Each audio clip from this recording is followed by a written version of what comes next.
다음 다시 한번 인사합시다. 예배합시다. 예배합시다. 저희가 말씀을 몇 절까지 읽었죠? 11절까지 읽었습니다. 11절까지 읽었지만 사실 오늘 본문은 어디까지냐면 30 몇 절까지일까요? 2절까지입니다. 5장 전체예요, 사실은. 5장 전체인데 이제 반복되는 표현들이 나오고 제가 말씀을 찝을 거기 때문에 시간상 11절까지 읽었지만 여러분들 다시 한번 말씀을 쫙 읽어보시면서 여러분들 주중에 복습하시죠? 수요일날 저는 경건의 시간을 가졌습니다. 손 들어보세요. 두 사람 있죠. 두 사람. 지금 이게 우리 너나들이 영적인 주소인지도 모르겠습니다. 여러분들 열심히 냅시다. 열심히 내야죠. 꼭 이번 주에 복습하면서 32절까지 읽고 말씀 한 번씩 더 듣고 몸부림칩시다. 아시겠습니까? 4절부터 반복되는 표현이 있어요. 어떤 표현이 반복되고 있죠? 그렇죠. 낳았으며 낳고 그 다음에 뭐 했어요? 살았고 뭐 했더라? 죽었더라. 보세요. 아담이 누구를 낳죠? 4절에 보니까 셋을 낳고 몇 살에 죽나요? 930살.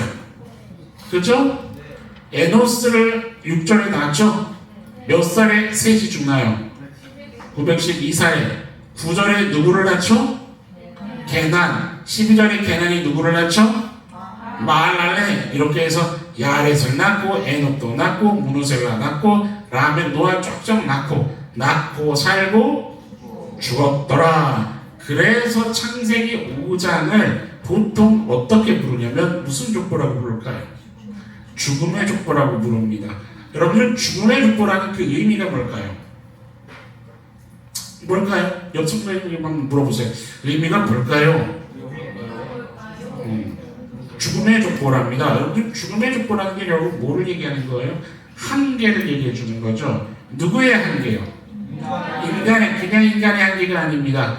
죄가 관영하고 있는 세상에 살고 있는 인간의 한계를 얘기해 주는 거예요. 결국은 뭐 한다? 죽는다는 게 뭐예요? 옆에 성도님 한번 봐보세요. 오늘 밤 8시에 죽을 겁니다. 여러분들 옆에 성도님을 어떻게 바라보실까요? 어떠시겠어요? 네? 옆에 성도님 보시면 눈물이 날 겁니다. 그쵸? 왜요? 사랑하니까 눈물이 나지 않겠습니까? 무슨 얘기를 하고 싶은 거냐면 인간 세상의 끝은 결국 뭐가 흐른다는 거예요? 눈물이 흐르는 거예요. 아픔이 있는 거죠. 그러면 오늘 말씀의 제목을 죽음이 무엇이냐라고 할 수 있겠지만 제목이 뭐죠? 네, 옆 성도님에게 얘기합시다. 동행이 무엇인지 알아냅시다. 그리고 얘기하세요. 동행합시다. 아멘. 죽음의 족보로 이야기를 끝을 내고 싶지 않은 게 창세기 5장이에요. 왜냐면 동일하게 이 패턴이 반복되는 가운데서 조금 다른 패턴이 발견되는 부분이 있는 거예요. 누가 태어나고 누가 태어나는 가운데서 이 패턴이 조금 바뀔까요? 에녹이 태어나고 노아가 태어나고 하는 이 과정에서 약간의 패턴이 다른 게 보입니다. 무슨 얘기냐면 똑같은 죽음으로 가는 게 아니라 여성분님에게 한번 얘기합시다. 아니야. 다른 게 있어. 뭔가가 있어. 예, 지금 이거를 보여주는 거예요. 다른 뭔가가 있는 것을 에녹을 통해서 노아를 통해서 보여주고 있는 거예요. 결론부터 얘기하면 뭐를 보여주고 싶은 거냐면 하나님과 동행하는 삶이라는 것이 있다라는 걸 보여주는 거예요.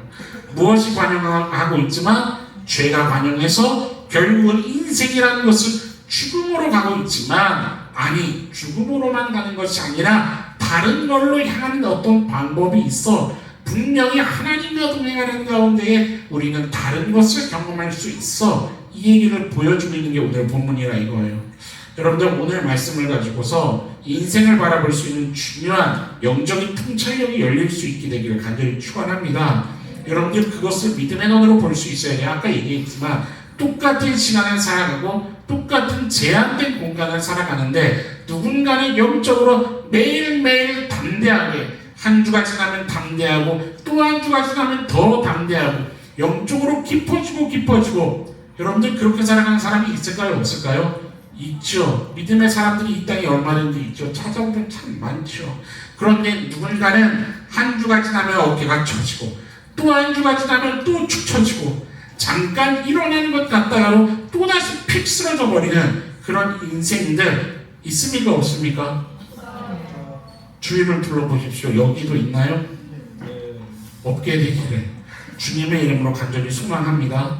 여러분들 그거에 대한 눈이 열려야 되는 거예요. 오늘 말씀이 아주 중요한 영적인 인사이트를 주는 말씀인데 여러분들 이것에 대해서 내가 은혜의 주인공이 되어야 되지 않겠습니까? 네. 말씀 봅시다. 5장 21절을 봐보세요. 21절 에녹이 누구를 낳습니까?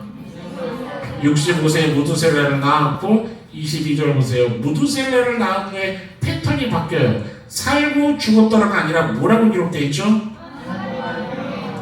네, 300년을 하나님과 동행하며 자녀들을 낳았다는 거죠. 또 보세요. 23절 그는 몇 세를 더 살아요? 300년을 더 사니까 토탈 365살을 살고 24절에 보니까 에녹이 하나님과 동행하더니 하나님이 그를 어떻게 하셨어요? 데려가셨어요. 그래서 세상에 있지 아니야. 이게 참 기가 막힌 본문이죠.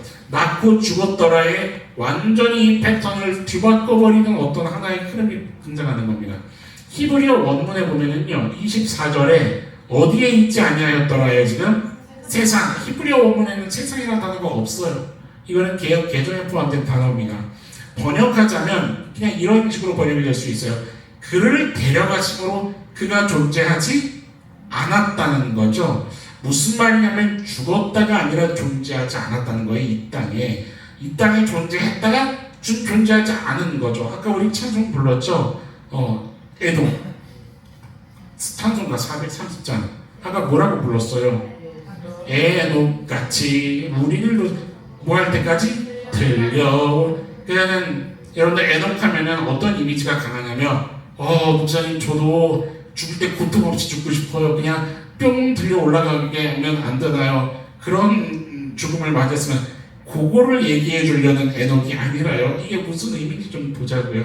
존재하지 않았다는데 맞아요. 죽음을 경험하지 않은 존재이기는 하죠. 그런데 이건 뭐를 일단 얘기하고 싶으면 성경이 죽음이 비껴간 거죠. 지금 에녹을. 이게 무슨 의미예요? 인간에게 어떤 길이 있다는 거예요. 한계를 해결할 수 있는 길이 있다는 거예요. 그 한계가 뭡니까? 가장 인간에게 있어서 결정적인 한계가 뭡니까? 죄에 대한 문제죠. 죄의 삭슨, 사망이요. 죽음으로 가는 그것을 비껴갈 길이 있다 없다? 있다는 것을 지금 창세기 5장이 죽음의 축복 가운데 그 한 빛을 비춰주는 것. 여기에 소망이 있는 거죠. 또 노아를 잠깐 보면 이 5장 끝에 노아와 세 아들이 등장하는데 32절 봐보세요. 노아는 500세년 후에 누구를 낳았어요? 셈과 함과 야벳을 낳고 죽었더라는 말이 있어요? 없습니다. 그러니까 이게 뭐냐면 죽지 않았다는 얘기가 아니라 이게 족보의 끝이 아니라는 거예요. 일단 5장이 족보의 끝이 아니에요. 실제로 이들의 족보가 어디에 가서 끝나냐면 어디에 가서 끝날까요? 아세요 혹시? 창세기 몇 장까지 갈까요? 2장. 맞습니다. 오, 별빛 학교. 오. 몇 장에 가서 족보가 끝나냐면 9장에 가서 족보가 끝나는 거예요. 여러분들 9장 펴보세요. 창세기 9장 29절. 읽어볼까요? 시작. 950세가 되어 여러분들 지금 족보가 몇 장에 걸쳐서 있는 거예요? 쉽게 말하면 6, 7, 8, 9, 4장까지 더 있는 거예요. 사실 그 안에 내용은 족보의 내용은 아니에요. 그러나 우리는 이것을 족보라고 이야기해야 합니다. 왜냐하면 아직 안 죽고 9장에 가서 죽으니까. 여러분 이 족보의 이야기가 왜 이렇게 길어졌을까요? 뭐냐면 5장과 9장 사이에 있는 내용을 통해서 한번 따라합시다. 하나님께서 강조하고 있는 것이 있다. 그러니까 우리는 어떻게 해야 될까요? 들어야 돼요. 여성님에게 얘기합시다. 알아야 합니다. 누가 강조하니까요? 하나님이 강조하시니까 반드시 알아야 됩니다. 하나님이 강조하시는 이야기이기 때문에 절대 그냥 지나가서는 안 되는 이야기인 거죠. 여러분들 실제로 6장부터 어떤 이야기가 펼쳐지죠? 노아의 방주, 홍수 이야기가 나오잖아요. 이 땅이 심판받는 이야기, 6, 7, 8 쫙 그 이야기가 나오잖아요. 그러니까 무슨 얘기가 나오는 거라고 얘기해도 되는 거냐면 죄가 만연한 이 세상에 대한 이야기가 나오는 거예요. 그리고 그 죄가 만연한 세상을 심판하시는 아버지의 마음이 담겨있는 이야기죠. 무슨 이야기가요? 족보의 이야기가 그렇다 이겁니다. 재밌지 않아요? 족보하면 보통 사람의 이름이 쫙 나와야 되는 건데 성경에서는 족보의 이야기에 뭐를 담고 있냐면 그 시대에 있었던 사건들을 담고 있는 거예요. 하나님께서 무엇을 우리에게 알게 하기를 원하시는지 여러분들 여기에 집중해야 된다는 거죠. 21절 다시 한번 봐봅시다. 5장 21절. 에녹은 65세에 무드셀라를 낳았고 무드셀라를 낳고 300년을 어떻게 했어요? 하나님과 동행하며 자녀들을 낳았으며. 중요한 질문 하나를 던지면서 오늘 말씀으로 좀 깊이 들어가야 될 것 같습니다. 왜 무드셀라가 태어났을 때부터 동행했을까냐는 거예요. 누가요? 에녹이요. 오늘 주인공입니다. 왜 에녹이, 그러니까 몇 살에 낳았죠? 무드셀라를? 60? 자, 그러면 성경이 한 살부터 60 몇 살까지? 64살. 64살이니까 이상하네요. 64살까지 마음대로 막 멋대로 살다가 65살부터 정신 차렸다는 이야기일까요? 사실 그런 거는 알 수가 없습니다. 성경이 얘기하고 있지 않기 때문에 알 수는 없어요. 그런데 강조하고 싶은 게 있는 거죠. 몇 살 때부터 하나님과 동행했다고 증언하고 있어요? 65살 때부터 몇 년을요? 300년. 도합 몇 년입니까? 365. 숫자가 기가 막히지 않습니까? 365년. 하나님과 동행하는 에녹의 이야기가 성경을 통해서 뭔가를 보여주고 있다는 거예요. 왜 무드셀라가 태어났을 때부터 동행했을까 이거죠. 결론부터 이야기하자면 여러분 에녹이 무엇을 진지하게 여겼기 때문일까요? 따라해봅시다. 하나님의 말씀을 진지하게 들었다. 왜냐하면 이제 잘 이해하려면 얼마 전에 노아의 홍수 이야기하면서 그 생채기 이거 하면서 다른 부분이 조금 있는데 무드셀라 이름의 뜻을 우리가 좀 이해해야 오늘 말씀을 좀 잘 묵상할 수가 있습니다. 무드셀라라는 이름의 뜻이 뭐냐면 따라해보세요. 병기. 화장실 그게 아니라 그랬죠? 무기. 벼의 이응. 병이에요, 병기. 혹은 뭐라고도 부르냐면, 칼의 사람이라는 살벌한 뜻을 가지고 있어요. 이게 뭐냐면, 보낸다라는 의미가 함께 이 무드셀라에 담겨져 있는데, 그러니까 이게 뭐냐면, 칼의 사람을 보냈다. 칼을 든 사람을 보냈다. 이게 그냥 직역하면 이런 의미거든요. 그러니까 이거를 바꾸면 뭐를 하는 사람이 이 사람이 심판하는 사람인 거예요. 그래서 학자들이 일반적으로 이 이름을 어떻게 해석을 하냐면 그가 죽을 때에 그것을 보내리라. 그러니까 그가 죽을 때 심판이 임하리라 라는 뜻을 갖고 있다는 거죠. 누가 죽을 때요? 무드셀라가 죽을 때 심판이 있으리라. 이런 뜻을 여러분 자녀 이름이 참 기가 막히지 않아요? 그런데 성경은 앞뒤 설명 없이 무드셀라라는 이름을 이렇게 등장시키고 있는 거예요. 이것은 마치 이런 거죠. 하나님께서 에녹에게 누구를 주셨는데? 무드셀라를 주셨는데 이 무드셀라를 통해서 하나님이 에녹에게 뭐라고 얘기하시는 거냐면 에녹아 이 아이가 죽을 때에 무엇이 있을 거야? 심판이 있을 거야. 무드셀라가 죽을 때 심판이 있을 거야 라고 얘기를 들었다면 여기 자녀를 가지신 우리 부모님들 마음이 어떠십니까? 세희가 죽을 때에 심판이 있을 거야. 집사님 마음이 어떠시겠어요? 김은효 집사님이 죽을 때에 심판이 있을 거야? 장로인 권사님 어떠시겠어요, 마음이? 사무엘이 죽을 때 심판이 있을 겁니다. 박 집사님 마음이 어떠시겠어요? 내 애가 죽을 때 심판이 있을 거라는 거예요.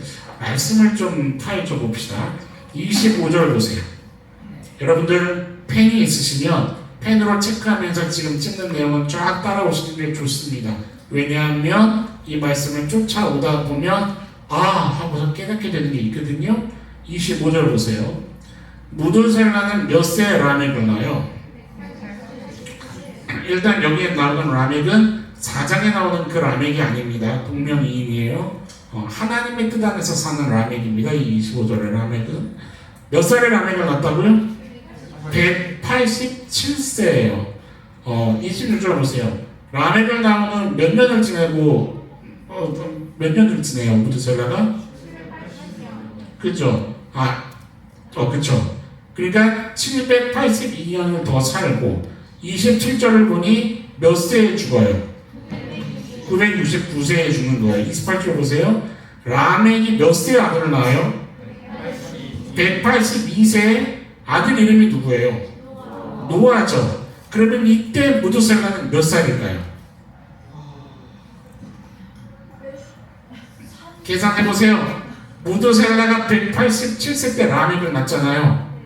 라멕은 182세 때 노아를 낳았어요. 그러면 몇 더하기 몇? 187 더하기 182 하면 되죠. 몇 살입니까?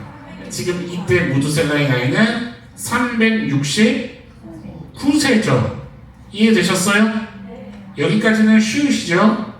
369세예요. 그런데 보세요. 32절에 노아는 몇 세 된 후에 500세 된 후에 셈과 함과 야벳을 낳았어요. 그러면 이때 무드셀라는 몇 살일까요? 그렇죠. 869살이죠. 우리 별빛학교 할렐루야. 그렇죠. 그리고 하나만 창세기 말씀을 찾아봅시다. 7장 펴보세요. 창세기 7장. 그 부분은 딱 손으로 잡고 계시고 7장 11절을 보세요. 노아가 몇 세 되던 때? 600세 되던 때니까 지금 몇 년이 더 흘렀나요? 100년이 더 흘렀죠. 왜요? 500세 때 아들을 낳았죠. 그죠? 그리고 이때 하나님께서 심판할 거야. 뭐를 지어? 방주지어. 이 얘기를 하시거든요. 그리고 창세기 7장 11절을 보니 600세 되던 애니까 딱 100년이 흐르는 거예요. 그때 무슨 일이 터졌어요? 그날에 큰 기쁨의 샘들이 터지며 하늘의 창들이 열려 홍수 사건인 거죠. 자, 그러면 무드셀라는 몇 살인가요? 969세죠. 다시 창세기 5장 27절 보세요. 같이 읽어봅시다. 시작. 그는 이해되세요? 이해가 되시는지 안 되시는지, 지금 수학이 안 되시는 건지 집중하고 계십니까? 네. 다시 해드려요? 안 해도 되죠? 네. 다시 해야지 되는 게 필요하신 분들은 유튜브를 들어가셔서 좋아요와 구독을 하세요. 아셨죠? 네. 몇 살에 죽었어요? 무드셀라가? 969살 때 죽었어요. 하나님께서 그가 죽으면 무엇이 임하리라? 심판이 임하리라 라고 했었던 그 말씀이 그대로 실현된 거예요. 여러분들, 왜 에녹이 무드셀라를 낳고 나서부터 더 본격적으로 하나님과 동행했다는 이야기가 쓰여진 걸까요? 그것은 간단한 거예요. 에녹이 무엇을 진지하게 받아들였어요? 하나님의 그 말씀, 경고의 말씀을 진지하게 받아들인 거예요. 성경은 이것을 두 글자로 뭐라고 얘기하냐면 따라해 봅시다. 동행. 이것을 동행이라고 성경이 얘기하는 거예요.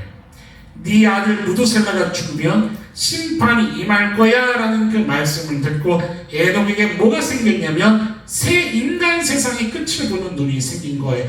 영적으로 눈이 열린 거예요. 그렇구나.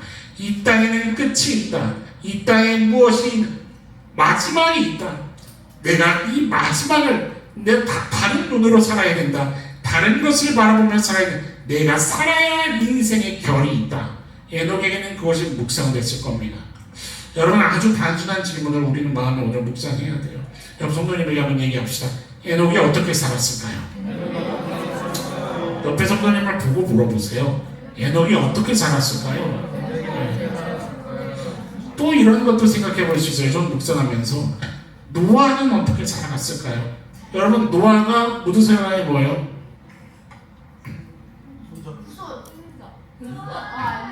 노아가 손자예요? 네. 그죠? 그러니까 노아에게 무드셀라는 누가 되는 거예요? 할아버지잖아요, 할아버지. 그죠? 여기 할아버지 계시죠? 우리 다니엘의 할아버지, 우리 사무엘의 할아버지. 그죠? 그 할아버지가 어떻게 살았을까? 에녹에게는 무드셀라가 뭐예요? 아들이잖아요. 다 연결이 되어 있어요. 에녹은 어떻게 살았을까? 무드셀라는 어떻게 노아는 어떻게 살았을까? 여러분, 노아의 아버지가 누구죠? 라멕이에요. 라멕이 몇 살 때 에녹이 죽습니까? 계산해보면 라멕이 123살 때, 123살 때 에녹이 들려 올라가는 거예요. 여러분, 그러면 라멕은 누구를 보고 산 사람이에요? 그쵸? 어떻게 살았을까요? 여러분, 노아는 에녹 할아버지에 대해서 라멕한테 뭐라고 얘기를 하면서 살았을까요? 노아에게 어떤 얘기를 들려줬을까요? 여러분들, 이 묵상들이 우리 안에 있어야 됩니다. 무슨 얘기를 하고 싶은 거냐면, 여러분들 앞에 있는 글씨 한번 다 같이 읽어봅시다. 시작!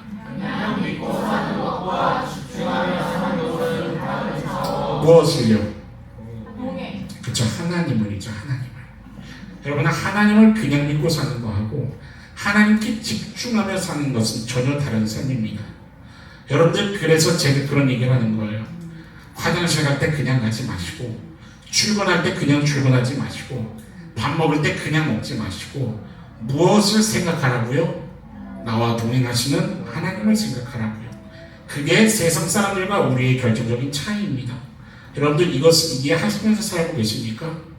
세상 사람은 배가 고프니까 그냥 밥을 떠먹을 수 있겠지만, 우리에게는 내 생명을 공급하시는 하나님을 생각하면서 허기진 배를 채울 수가 있는 거죠.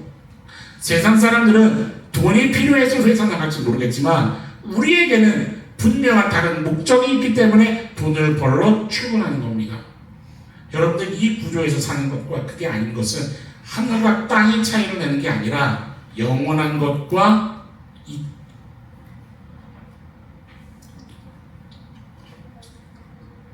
저 아래 성경이 표현하는 soul, 그 커다란 차이를 내는 거겠죠.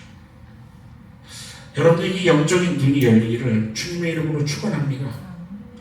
하나님께 집중하는 거죠. 말씀에 집중하는 거죠.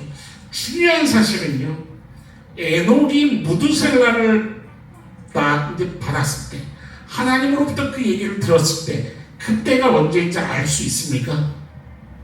모르죠. 내 자식이 언제 죽는지 어떻게 알아요? 내 자녀가 무슨 일로 죽을지 어떻게 알아요? 그러니 누구를 볼 때마다, 무드셀라를 볼 때마다 뭐를 생각하게 될까요? 그쵸? 이 아이가 언제 죽을까? 혹은 어떻게 죽을까? 왜요? 죽으면 심판이 있을 거니까. 무슨 말인지 여러분들 이해가 되십니까?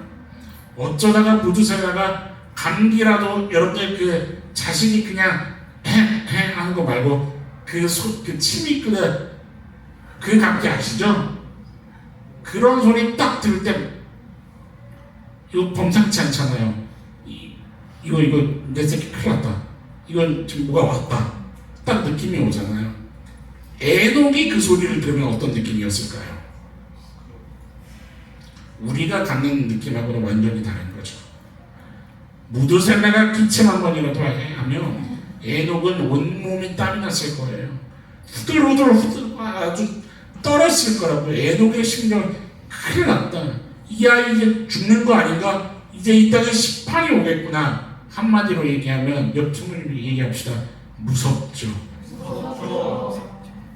한번 물어봐 보세요. 옆에 성도님께. 하나님의 말씀이 무서우십니까?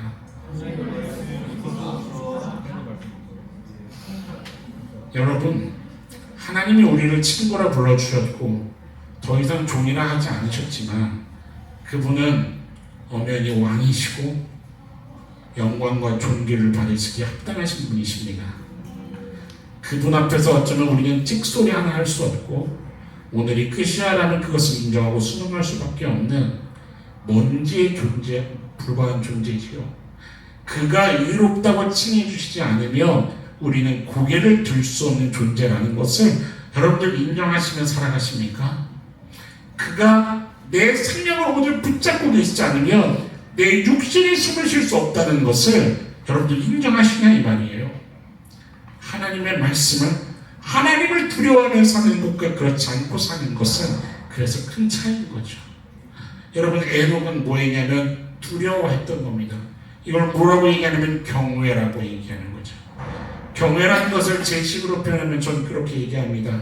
매너 있는 사랑. 사랑합니다. 그렇지만 함부로 행동하지 않는 거죠. 존경합니다. 그래서 더 예의를 갖추는 거죠. 예의를 갖춘다는 것이 경직되고 형식을 이야기하는 것이 아니라 알맹이 없는 겉껍데기를 이야기하는 것이 아니라 진정 목숨을 다해 사랑할 수 있는 내 안에 뜨거운 진실된 마음이 있지만 그 마음 때문에 더 하나님 앞에서 바르게 살려 그를 더 존대하기 위해서 그와의 질서 안에서 자유를 경험하기를 원해서 그 몸부림치는 것을 얘기하는 거죠. 진정 두려워하는 사람이었죠. 에녹의 온 신경이 어디에 집중되었을까요?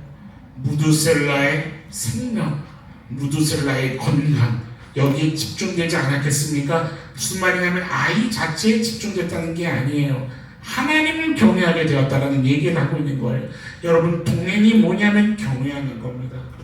뭐냐면 어디를 가도 무드셀라가 떠오르는 거고 어느 때나 무드셀라를 묵상하는 거죠. 여러분, 이게 뭐예요? 재밌지 않습니까? 무드셀라가 결국 뭐 자체가 되는 겁니까?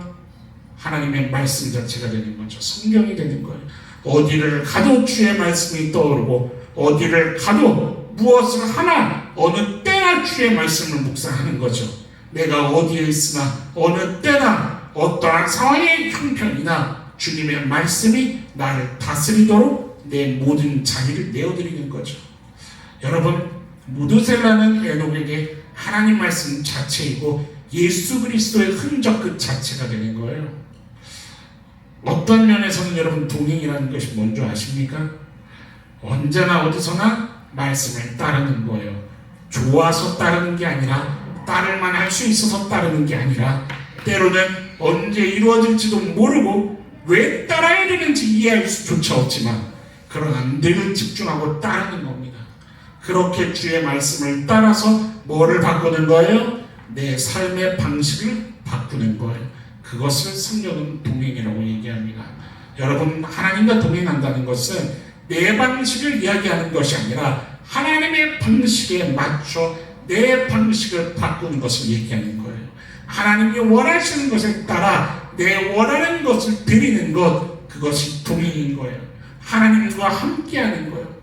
나의 상황에, 나의 형편에 와 주시옵소서. 물론 그렇게 기도할 수 있죠.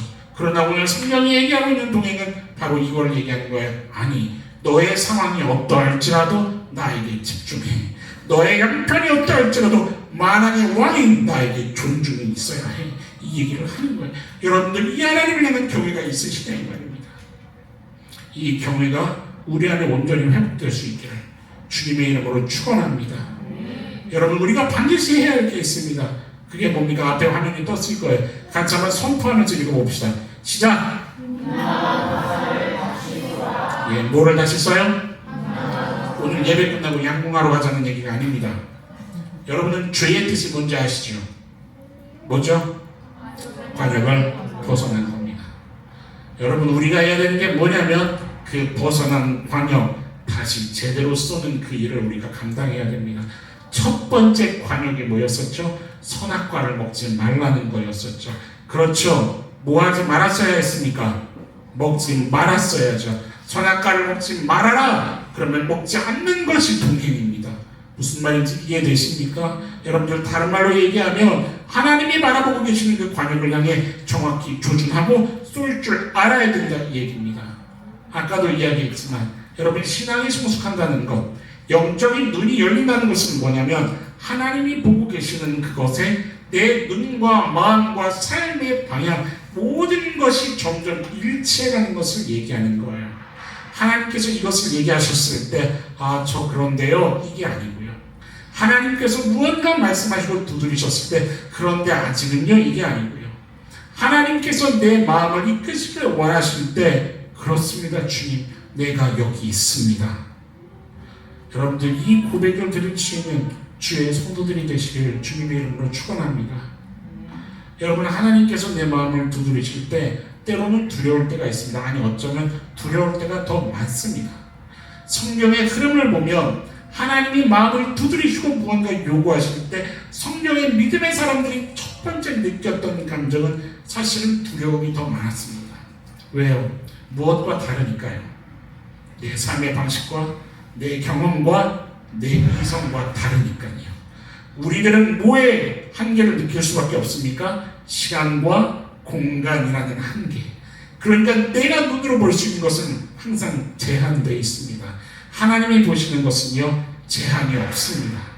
온 우주 만물의 처음과 끝을 아신다는 그 하나님의 시간은 모든 것을 다 아시는 하나님이신 거예요. 사실은 우리의 머리의 이성으로 담을 수 있습니까? 아니죠. 여러분들 나는 이해돼야 순종합니다. 나는 이해돼야 따라 물론 하나님의 말씀이 이해시켜 순종을 이끌 때도 있고 이해시켜 감동시켜 그를 이끄실 때가 있죠. 그렇지만 순종의 정말 본질적인 그 의미는 하나님 자체를 따르는 겁니다. 하나님이 말씀하시면 두드리시면 그저 그 앞에 순복하여 엎드리는 것을 결단하는 것, 그것을 성경은 순종이라고 얘기하며 동행이라고 얘기하는 겁니다. 우리들의 인생 가운데 반드시 있어야 할 것이 무엇이냐면 주님 내가 시간과 공간이라는 제한 속에 살아가나 나의 주인 되시면 나를 시작하신 하나님과 함께 걷는 길이라고 한다면 처음 태초에 사람을 지으실 때 하늘과 이 땅을 아는 존재로 지으셨던 것을 기억하며 주님 내 안에 그 영적 회복이 다시 일어나기를 원합니다. 내가 하나님도 알고 하늘도 알며 이 땅도 아는 비전의 사람으로 살게 하여 주옵소서. 여러분들 이 갈망과 소망이 없으면 이 땅을 살아도 사실은 아무 의미 없는 겁니다. 너무 단돌이 치는 것 같습니까? 그런데 복음은 그렇습니다. 복음은 단호합니다. 하늘의 영광은 단호합니다. 타협이라는 게 없습니다. 중도라는 게 없습니다. 복음은 분명합니다. 우리의 인생을 통해서 하나님이 드러나기를 원하시는 것, 우리의 인생이 하나님을 경험하기를 원하는 것, 우리의 인생이 영원한 것을 경험하기를 원하는 것, 그 영원한 것 안에서 진정 우리가 숨쉬며 하나님과 소통하기를 원하는 것. 하나님은 어떤 그릇을 쓰시냐면 큰 그릇도 쓰시고 은 그릇도 쓰시고 질 그릇도 쓰십니다. 그런데 어떤 그릇을 쓰시냐면 깨끗하게 준비된 그릇을 쓰시는 거예요. 어떤 그릇이든 상관이 없습니다. 깨끗해야 합니다. 그것이 뭘 얘기하는 거냐면 하나님 앞에서 내 영이 뜨이는 걸 얘기하는 거죠. 여러분 내 영이 뜨이기를 소망해야 되는 겁니다. 너 소원이 뭐냐? 가장 갈망해야 되는 것은 내 영혼이 뜨이는 것이어야 합니다. 가장 경험하고 싶은 것이 뭐냐? 그러면 결혼도 아니고 취직도 아니고 월급이 오르는 것도 아니라 내 영이 진정 주님을 보는 것, 진짜 주님과 함께 교제하며 호흡하는 것. 어떤 삶의 형편이라도 내가 하나님을 알아 어떠한 삶에 자족할 줄 알고 어떠한 삶에서도 영원한 것을 소망하며 이 땅을 살아낼 그 힘의 근성을 경험하는 것. 여러분들 이게 아니고서 무엇을 위해서 살아갑니까? 다른 거를 다 갖춰도 이게 없으면 사는 게 아니거든요. 그런데 없어도 이것을 갖추면 어떠한 형편에도 나는 주님과 함께 걷는 가장 부유한 자가 되는 겁니다. 여러분들 이것을 사모하고 소망해야 되지 않겠습니까? 여러분 뭐냐면 하나님을 바라보고 하나님이 바라보시는 그것을 향해 나도 정확하게 조준하고 쏴야 된다는 얘기를 하는 거예요. 여러분들, 우리가 해야 되는 사명이자 의무가 있다고 한다면 그것은 단 하나입니다. 화살을 똑바로 쏘는 겁니다. 오늘 성경의 제목으로 얘기하면 동행입니다. 동행은 선택이 아닙니다. 동행은 자녀에게 주어진 의무입니다. 여러분들, 이것을 경험하기를 소망하는 우리 안에 거룩한 회복이 있기를 간절히 축원합니다.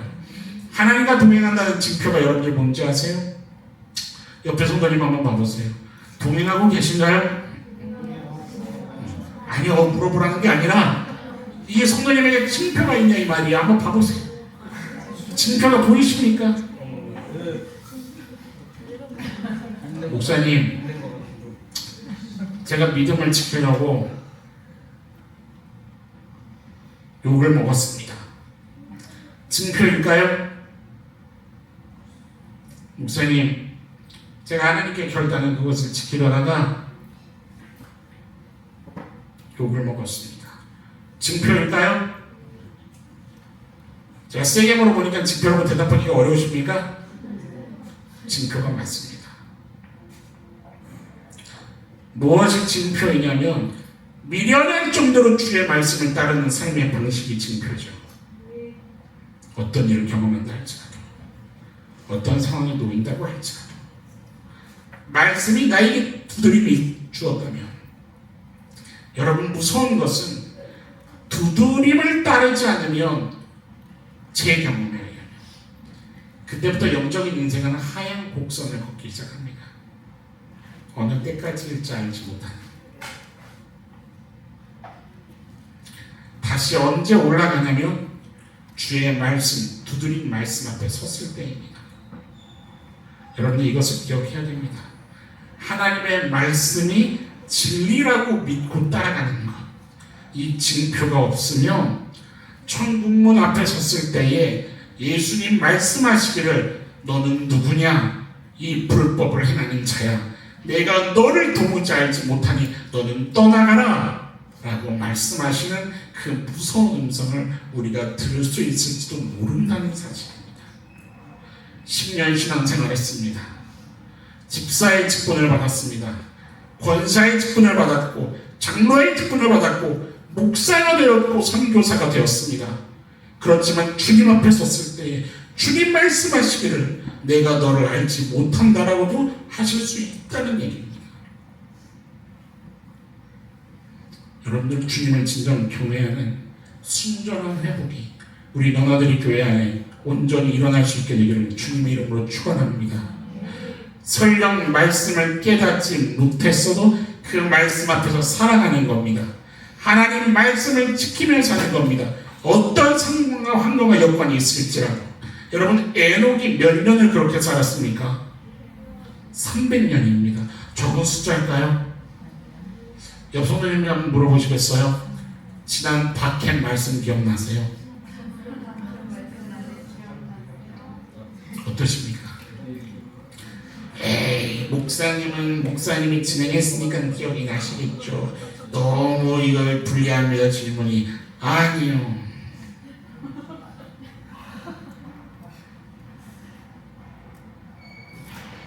제가 CCT 때 어떤 이야기를 하냐면, 저와 여러분 사이에 딱 하나 차이가 나는 게 있다면 아마 이걸 겁니다. 저는 어찌됐든 하나님께서 매일 말씀으로 씨름하지 않으면 안 되는 자리로 이끌어 버리셨습니다. 그런데 그게 저와 여러분들 사이의 결정적 차이여야 됩니까?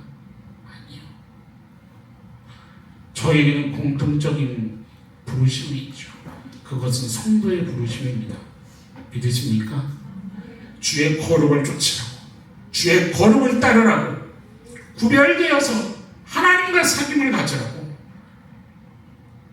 깨달은 게 뭐냐면, 아니지, 목사여서 성경 펴야 되는 게 아니지, 내가 살아야 되니까 말씀 펴야지, 내가 사는 것을 통해서 그 세대를 살린다고 하셨으니까 말씀 펴야지. 여러분들에게 이 결단과 고백이 주어지는 그날부터 우리 하나님께서는 너나들이 교회를 통해서 하나님이 하실 일을 왕성하게 행하실 줄로 믿습니다. 저는 소망하고 지금 많이 꿈꾸며 기도하고 기대하는 게 있습니다. 하나님께서 우리에게 새 성전을 허락하셨는데 거기는 우리끼리 잘 먹고 잘 살려고 주신 공간이 아니죠. 하나님께서 사랑하시는 그 영혼들이 하나님 앞으로 돌아오게 하기 위한 영적 전초 기지인 줄 여러분들 소망하고 기도하시기를 축원합니다. 우리를 통해 하실 일이 있다면 그것은 영혼 구원입니다. 우리의 영혼을 구원시키시고 이 세대에 죽어가는 영혼들을 주님 앞으로 돌아오게 하기 위한 진정 살아있는 교회로 이 세대에 쓰임받기를 원한다면 여러분들 말씀 붙잡으시기를 주님의 이름으로 축원합니다. 에녹이 그거 했던 거죠. 300년 동안 그거 했던 거죠. 아무것도 안 하고 무두셀라만을 본 게 아니죠. 똑같이 다른 사람들처럼 일하며 똑같이 먹고 자며 했겠죠. 그런데 단 하나가 다른 거예요. 무두셀라를 바라보며 어디에 집중하는 겁니까? 하나님의 말씀에 집중하는 거예요.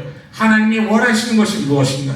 여러분, 무두셀라가 에녹이 다르게 태어난 존재가 아니에요. 똑같이 뭐 가운데 태어났습니까? 죄 가운데 태어났습니다. 죄의 영향권 아래 똑같이 놓여있는 사람이라는 거예요. 얼마든지 세월이 흐르면서 흔들릴 수 있나요? 없나요? 당연히 흔들릴 수 없죠. 더더군다나 에녹이 살았던 이 시대는 앞으로 어떤 판결을 주님 앞에 받을 거냐면 6장 보세요. 한 장 넘기면 6장 5절 말씀 보세요. 찾으셨으면 하는 아멘. 여호와께서 사람의 죄악이 세상에 가득함과 같이 읽읍시다. 시작. 그의 마음으로 생각하는 모든 계획이 어떤 판결을 받을 세상이에요? 생각한 모든 것이, 모든 계획과 모든 선택과 모든 판단이. 여러분 그렇다고 한다면 에녹이 살았던 시대는 점점 어떤 시대입니까? 점점 타락하는 시대죠. 엊그제인가요? 아시아 최초, 드디어 아시아권의 최초 동성결혼 합법화가 됐더라고요. 통과했어요. 태국입니다. 아시아 최초. 정치는 합의거든요. 아시아 최초인데 우리나라에 이게 통과되지 말라는 법이 있을까요? 언젠가는 곧 될 겁니다. 시대는 계속 악으로 가는 거예요. 하나님을 등지는 거예요. 여러분, 경고를 받았지만 언제일지 알 수가 없는 거예요. 여러분 같으면 어떠시겠습니까? 우리랑 상황이 똑같지 않습니까? 주님 다시 오신다고 하셨나요? 안 하셨나요? 하셨죠. 근데 옆에 성도님에게 물어보세요. 언제인지 아세요? 똑같은 구조예요. 여러분, 에녹의 시대는 우리가 살고 있는 그 시대와 똑같은 구조를 가지고 있습니다. 여러분, 심판의 날이 온다고 경고하셨지만 경고를 우리가 받았지만 언제인지를 알 수가 없는 거예요. 함께 믿음을 지키는 싸움을 좀 해나갔으면 좋겠는데 옆에 있는 사람들이 나가 떨어지는 거예요. 우리 교회 집사님들이 불륜하기 시작합니다. 우리 교회 리더들이 살인을 하기 시작합니다. 제가 도박에 빠졌습니다. 어떻게 하시겠어요? 다음 주 예배 나오시겠습니까?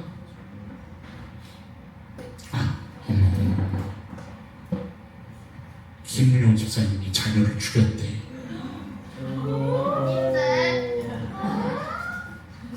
어머. 박은권 집사님 불륜했대. 말이 돼? 목사님이. 여러분은 어떻게 하시겠습니까? 믿음을 지키시겠습니까? 동행하시겠습니까? 제가 왜 신앙생활은 지구력이 필요하다고 한 줄 이해하시겠습니까? 바로 이거요.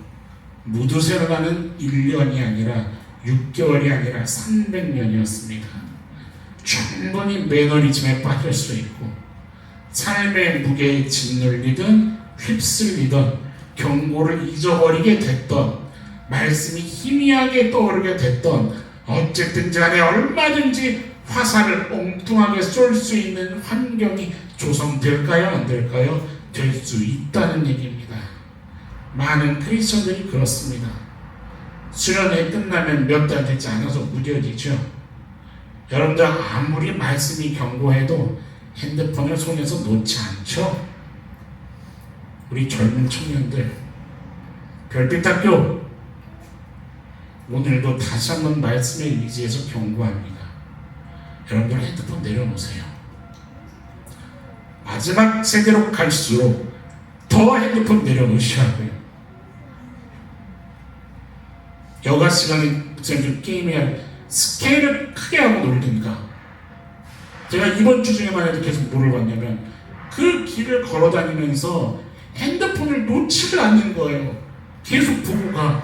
앞에 차가 오는지 뭐가 달려드는지 보지도 않고 풀이죠. 여러분들 그거 아시죠? 누구지? 한문철의 블랙박스. 보세요. 거기에 핑계가 나왔어요. 아주 가볍게 접촉사고, 그냥 지나가다가 사람이 지나가다가 차가 이렇게 회전하는 거에 정면으로 부딪힌 것도 아니고 아이 깜짝이야 하고 옆으로 쓰러지는 거예요. 근데 그거 쓰러지다가 죽어요. 왜 죽게요? 살 수 있는 방법이 있어요. 핸드폰을 던지면 살아요. 산 사람들의 거의 100%가 핸드폰을 던졌어요. 죽은 사람들의 거의 100%가 뭐 있는 줄 아세요? 핸드폰을 손에 쥐고 있어요.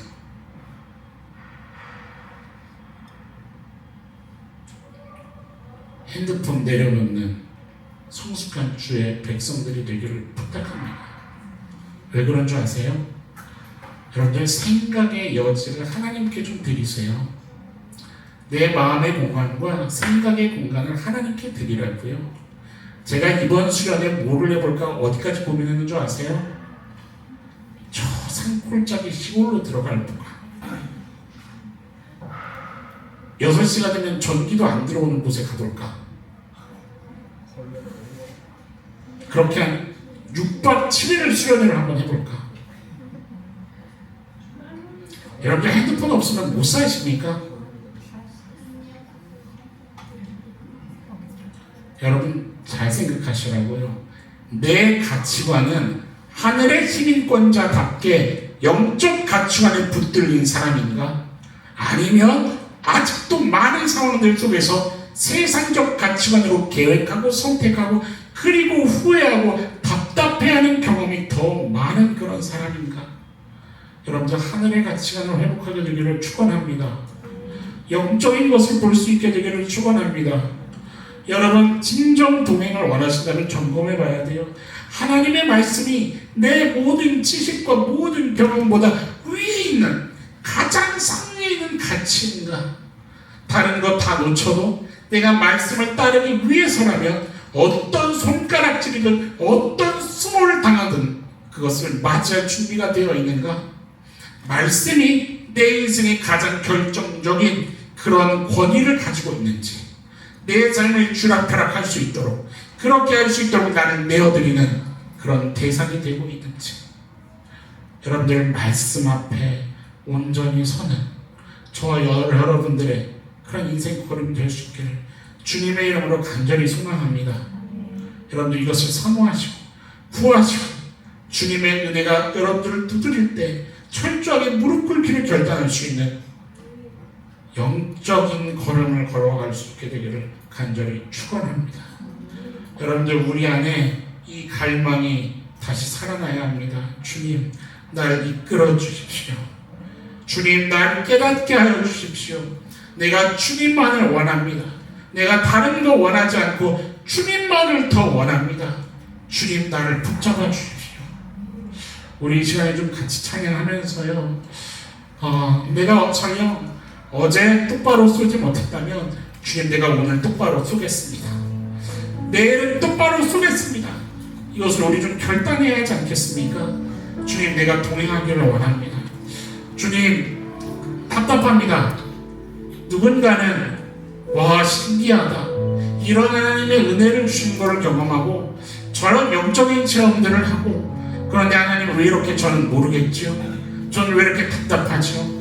여러분 그러면서 자기 연민이나 자기 죄책감이나 자기 실패감으로 들어가는 것이 아니라 저를 한번 따라해 보시겠습니까? 주님, 주님, 날 이끌어 주십시오. 주님만을 원합니다. 주님을 더 원합니다. 아멘. 여러분들 이걸 고백하시면서 주님 앞에 다시 돌아와 회개하고 결단하고 살아내기를 고백할 수 있는, 여러분 그게 중심이 하나님께 맞춰져 있다는 증거가 되는 겁니다. 그게 동행하고 있다는 증거가 되는 겁니다. 여러분 동행은 벼랑간 어떤 신비로운 체험을 하는 것이 동행이 아니라 내 삶에 주님과 함께 걸으며 씨름하는 그 흔적들이 켜켜이 쌓여져 가는 것이 동행입니다. 우리 이 시간에 좀 일어나서 내가 어제보다, 아니 오늘 말씀 듣기 전보다 지금 이 시간 주님을 더 원합니다. 주님 내 안에 오셔서 내 삭막한 참으로 차가운 매너리즘에 빠져있는 것 같은 내 영혼을 채워주십시오. 우리 이것을 좀 같이 고백하고 찬양하고 우리 뜨겁게 부르짖으며 기도했으면 좋겠습니다. 같이 찬양합시다. 주께 가까이. 주여, 사랑하는 하나님, 우리들의 영혼이 진정 숨을 쉬기를 원합니다. 우리들의 육신만 살아있는 것이 아니라 진정 우리들의 눈이 하나님을 바라보며 하나님께서 해나가시는 그 일들을, 주님의 일들을 볼 수 있기를 원합니다. 주님, 시간과 공간에 갇혀 있더라도 나를 시작하신 하나님이 신이신데 신의 아들로서 신의 자녀로서 주님과 함께 걸을 수 있는 그 특권의 자리에 초대받은 자로서 하늘도 알고 땅도 아는 존재로 살아갈 수 있기를 원합니다. 그냥 땅의 문제에 갇혀서 어떻게 해야 될지 전전긍긍하며 눈물에 사무친 삶만 살기를 원치 않습니다. 주여 붙잡아 주십시오. 우리들의 마음을 다스려 주십시오. 주의 영에 충만케 하여 주옵소서. 주님 우리를 안수하여 주셔서 주여 오순절마다 해결할과 그 새 성령의 모든 이들이 강물과 같은 것처럼 우리들의 영이 주님의 만지심에 주님 모두가 다 다시 한번 뒤집어지기를 원합니다. 주님 붙잡아 주셔서 이 땅에 갇혀있지만 자유한 자로 살아가게 하여 주옵소서. 하나님을 예비하며 어떠한 형편에서도 주님을 자랑하며 주님을 노래하는 자들로 살아가게 하여 주옵소서. 우리들을 통하여서 영원한 것이 있음을 하나님이 살아계심이 증명되는 주의 일꾼된 삶을 살기를 원합니다. 주여 은혜 허락하여 주시고 주의 축복에 참여하게 하여 주옵소서. 사랑하는 하나님, 삶의 문제와 현실 앞에서 상한 심령이 되어 주님 앞에 신음하는 영혼들이 있습니까? 찾아가 주셔서 안아주시고 위로하여 주시고 주님 다시 한번 일어날 수 있도록 회복케 하여 주옵소서. 여전히 주님만이 산소망이 되심을, 여전히 주님만이 우리의 상급이 되심을 다시 한번 믿음으로 고백할 수 있는 예배의 자리에 설 수 있도록 강권하여 주옵소서. 하나님, 우리 너다들이 교회를 이 시대 속에 세우신 우리 하나님이신 줄로 믿습니다. 주여, 우리들의 눈과 마음이 영원한 곳을 바라보며 하나님의 부르심에 순종하며 다림박질하며 달려갈 수 있는 믿음의 공동체 되게 하여 주옵소서. 모든 영광을 주의 손에 맡겨드립니다. 선하신 하나님, 하나님의 방법을 하나님의 때에 이루어 주시옵소서. 여전히 우리와 동행하기를 원하시는 하나님의 부르심 앞에 우리도 순종하며 반응하며 또한 안중한의 삶을 결단하며 살아갈 수 있게 하여 주옵소서. 모든 것을 주의 손에 맡겨드립니다. 주님, 일하여 주시고 이루어가 주옵소서. 감사드리며 신실하신 예수님 이름으로 감사하며 기도드립니다. 아멘.